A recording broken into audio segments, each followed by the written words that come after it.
Bonjour à toi cher aventurier des internets et bienvenue sur Cogite, ici Guillaume pour une nouvelle chronique Cogite. Alors aujourd'hui je vais te présenter les effets positifs d'avoir arrêté le Netflix et ce en termes de temps.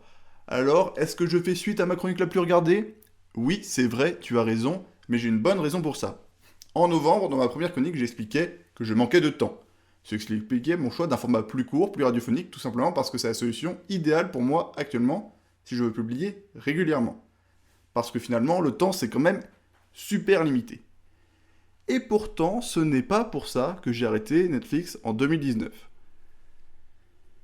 Parce que finalement, à l'époque, j'avais un peu du mal à me rendre compte que ça me prenait vraiment beaucoup trop de temps. À l'époque, comme une grande majorité des utilisateurs, je faisais du binge-watching, c'est-à-dire l'activité fascinante qui consiste à regarder à la suite des épisodes d'une même série. Par exemple, rattraper 3 saisons d'une série en un week-end, parce que quelqu'un t'en a parlé au bureau et que là, vraiment, il faut que tu saches comment ça se finit.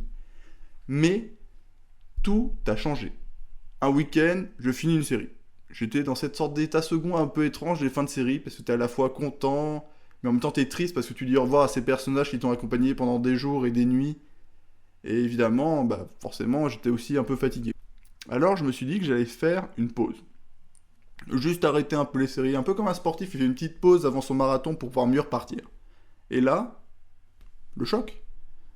Je me rends compte que je pensais pas avoir de temps de faire quoi que ce soit à cause du boulot, parce que finalement, dans la séquence métro, boulot, série, dodo, ce qui me prenait du temps, pour moi, dans ma tête, c'était le boulot. Et forcément, ça pouvait pas venir des séries. Donc là, je me dis, bon, finalement, sans série, sans Netflix, je gagne quand même pas mal de temps. Et là, second choc. Un collègue me fait découvrir une application qui me permet de noter ce que j'ai vu comme film et comme série. Donc c'est un moyen de savoir où j'en suis sans l'historique Netflix. C'est-à-dire que là, si je quitte Netflix, je perds pas mon information. J'ai pas cette perte qui me dit ah, je sais plus où j'en suis dans mes séries, dans rien. Si jamais j'ai envie d'y revenir dans 5 ans, je peux quoi. Et là, même semaine, l'annonce de Netflix pour juin 2019, l'augmentation des tarifs. Alors bref, moi je suis en pause de série. Je peux désormais savoir où j'en suis dans mes séries sans Netflix, donc voilà. Le mail d'augmentation des tarifs arrive, c'en est trop. Je résilie mon abonnement. Du coup, juin 2019, j'ai 15 € de plus par mois dans mon portefeuille et facilement 10, 20 heures, même plus de libre en plus dans ma semaine. Alors oui, je t'entends déjà, jeune auditeur plein d'audace, oui, ça veut dire en fait que je n'avais pas Netflix pendant tout 2020. Et ce, malgré les confinements et les couvre-feux. En plus, 2020, c'est une période où j'ai gagné encore plus de temps, parce que quand t'enlèves le métro dans mon programme journalier, t'arrives facilement à gagner 8 heures par semaine. Et ça me permet d'arriver à un programme qui fait rapidement hobby, boulot, hobby, dodo. En fait, c'est magique comme gain de temps et d'argent, parce que grâce à ça, j'ai pu reprendre la lecture, ce qui permet de faire mes vidéos de présentation de livres.